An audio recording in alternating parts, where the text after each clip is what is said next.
నాకు అందరూ సమానం. సో కాబట్టి ప్రజలకు ఇబ్బంది కలగకూడదు. మన ఏరియాలో క్యాన్సర్లు కూడా ఎక్కువగా ఉన్నాయి. చూస్తే నెంబర్ ఆఫ్ క్యాన్సర్ పేషెంట్స్ ఈ ఉండి భీమవరం ప్రాంతంలో మరీ ఎక్కువ ఉన్నారు. ఎందుకంటే ఆ జలాలు కలుషితం మరీ ఎక్కువగా ఉంది.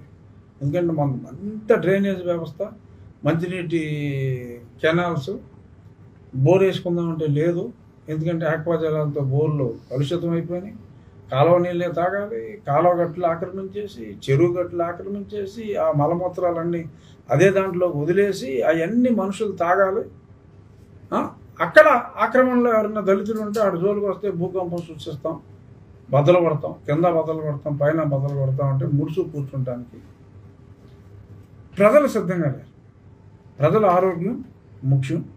ఆ ప్రజల ఆరోగ్యం కాపాడటం ఒక ప్రజాప్రతినిధిగా అది నా బాధ్యత. అక్కడ ఉన్నదే నా ఫ్యామిలీ మెంబర్ అయినా, మీ మీడియా వాళ్ళ ఫ్యామిలీ మెంబర్స్ అయినా, ఏ కుటుంబానికి చెందిన వాళ్ళైనా, ఏ కులానికి చెందిన వాళ్ళైనా వాళ్ళకి ఆల్టర్నేటివ్ సైట్ ఇచ్చి కోర్టు తీర్పుని ఫాలో అవుతూ సమాజానికి మంచి చేయటం మా బాధ్యత. ఇందులో ఎటువంటి ఉడతూపులు అనుకోండి, లేదంటే ఏదో అనుకోండి, మీరన్న ఆ మహానుభావుడు కావచ్చు, నిన్న స్టిక్కర్లు వేసుకొచ్చిన మహానుభావుడు తాలూకా కావచ్చు, ఐపీఎస్ అవ్వచ్చు, ఇంకోటి అవ్వచ్చు, ఏమీ పట్టించుకునేది లేదు. ప్రజలకు ఏం కావాలో అది చేయటం, నన్ను ఎన్నుకున్న ప్రజలకు చేయటం, అది నా బాధ్యతగా నేనైతే ముందుకెళ్తా. ఈ ఎలక్షన్లో మరి వాళ్ళు ఏదన్నా సునీల్ కుమార్ ఒక అభ్యర్థిని పెట్టుకుంటాడేమో నాకు తెలియదు. లేదు ఇప్పుడు ఆయనే రేపు మాపు రిజైన్ చేసేసి ఇక్కడ ఎమ్మెల్యే చేస్తాడేమో నాకు తెలియదు. హర్ష్ కుమార్ వాళ్ళ అబ్బాయి నిలబెట్టాడు. ఓహో, దాని గురించి మాట్లాడు. ఆల్రెడీ పెట్టేశారు, నిలబెట్టాడు. ఓహో, ఎవరో శ్రీరాజా అనుకుంటా, రెండో శ్రీరామ్, చిన్న అబ్బాయి సుందర్ చిన్న అబ్బాయి. సరే, మంచిది. సో ఇతను ఇలాగా చిచ్చు రాజేసి ఎన్నికల్లో లబ్ధి పొందుదాం అనుకుంటే ఓకే. మరి 3 సార్లు ఎంపీ చేసిన వ్యక్తి హర్ష్ కుమార్ నాకు బాగా తెలుసు. యూనివర్సిటీలో నా కొలీగు. నేను ఫార్మసీ చేస్తున్నప్పుడు అతను ఎంఎస్సీ చేసేవాడు. We were good friends. మరి ఇప్పుడు అన్నిటికీ మరి చదువుకున్నప్పుడు మా మధ్య కులాలు గొడవలు లేవు, చాలా అన్యోన్యంగా ఉండేవాళ్ళం. మరి ఇప్పుడు నా కులం అతను వేరే అనుకుంటున్నాడు, కానీ నేను తన స్నేహితులనే మరి ఇంకా అనుకుంటున్నా. చూద్దాం, అతను డిఫర్ అయితే మనం చేయగలిగేది ఏమీ లేదు. బట్ ఈ కులాల మధ్యన చిచ్చు పెట్టాలి అన్నది డెఫినెట్గా ఇక్కడైతే జరగదు. అందుకని ఈస్ట్ గోదావరి నుంచి ఎక్కడి నుంచో మనుషులు తెచ్చుకుంటున్నట్టున్నారు. ఇక్కడ వాళ్ళు కూడా ఎవరో ఒకటి అలా ఉంటారు. అన్ని కులాల్లోనూ మంచోళ్ళు ఉంటారు, చెడ్డోళ్ళు ఉంటారు. Percentage varies. సో మరి నిన్న అంబేద్కర్ ఇండియా మిషన్ వాళ్ళు ఒక 3-4 అరెస్ట్ అయ్యారు. వాళ్ళ పేర్లు నాకు ఇంకా తెలియదు. ఆ ఎఫ్ఐఆర్ కాపీ, ఇది పబ్లిక్ డాక్యుమెంటే కాబట్టి పబ్లిక్ డాక్యుమెంట్గా ఎఫ్ఐఆర్ కాపీ నేను తెప్పించుకుంటాను. బట్ అది ఆ వెహికల్ నెంబర్ నేనే వెరిఫై చేశాను నెట్లో. వెరిఫై చేస్తే గుత్తుకొండ వెంకట జోగారావు ఎక్కడో అన్నారు ఆ పేరు. అంటే అది కొడితే ఈ గుత్తుకొండ వెంకట జోగారావు, వర్షాలు, రోహిత్, ఈ గ్యాంగ్ అంతా మరి ఒకే కంపెనీ స్థాపించినట్టు, వ్యాపారాలు చేస్తున్నట్టు మరి అన్నీ వచ్చినాయి. చూద్దాం రాబోయే కొద్ది గంటల్లోనూ, మరి రాబోయే కొద్ది రోజుల్లోనూ ఇకనైనా పాతాల వెంకట సునీల్ కుమార్ పుత్రుల పార్ట్నర్ అయిన గుత్తుకొండ వెంకట జోగారావు అది దొరుకుతాడా, ఎప్పటికి దొరుకుతాడు, ఏమవుతుందో చూద్దాం వివరాలు. అంతేనా సార్? ప్రభుత్వం మారింది, ఇంకా సునీల్ కుమార్ ఈ ఆగడాలు ఇంకా జరుగుతున్నాయి కదా సార్. దీన్ని బట్టి ఏం చెప్తారు సార్ ఈ ప్రభుత్వానికి? లేదు, ప్రభుత్వం ప్రస్తుతం ప్రజలకు పూర్తిగా సేవ చేసే పనిలో ఉంది. చక్కగా పరిపాలన అద్భుతంగా ఉంది. ప్రజలందరూ కూడా హ్యాపీగా ఉన్నారు, నేను హ్యాపీగా ఉన్నా.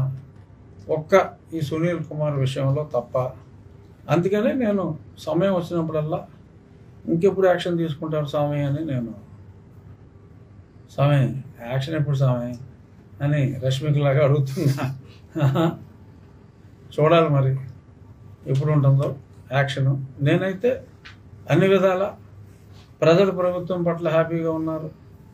ప్రభుత్వం పట్ల నేను అందరికంటే ఎక్కువ హ్యాపీగా ఉన్నాను.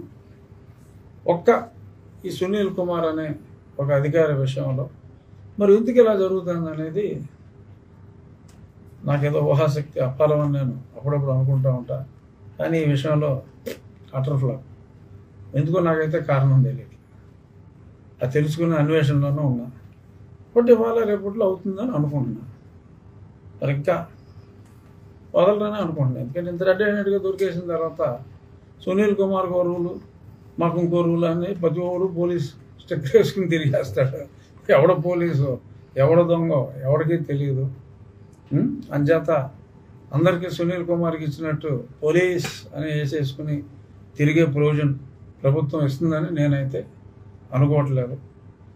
ఇదంతా కూడా నేను మాట్లాడింది ఒక ఎమ్మెల్యేగా కాదు, ఓ డిప్యూటీ స్పీకర్గా కాదు. సునీల్ కుమార్, పాతాళ వెంకట సునీల్ కుమార్ పెట్టిన కేసులో A1గా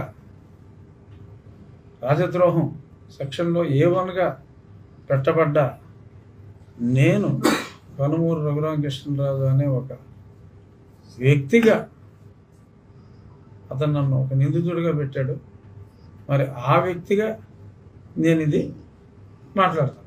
ఎందుకంటే ఇది చెప్పాలి, అండర్లైన్ చేసి చెప్పాలి. అది లేకపోతే మళ్ళీ మీరే రాసేస్తారు ఏదో. పంచాయతీ మీ ముందే అండర్లైన్ చేసి మరీ చెప్తున్నాను. ఇది ఒక అతను పండిన వలలాంటి కేసులో నెంబర్ 1 అక్యూజ్డ్ నెంబర్ 1గా నేను చెప్తున్న మాట. అతను మంచివాడు కాదు, అతను చేయని అక్రమాలు లేవు. నిన్న జరిగిన సంఘటన అతని అక్రమాల కొనసాగించి ఇంకా జరుగుతుందంటానికి. అలాగే మరి సస్పెన్షన్ చేయలేదు కాబట్టి మరి అతను డీజీపీగా, మరి అతను సీసీగా మరి ఎవడో మాట్లాడేస్తున్నాడు, చెప్పిన చేసేస్తున్నాడు.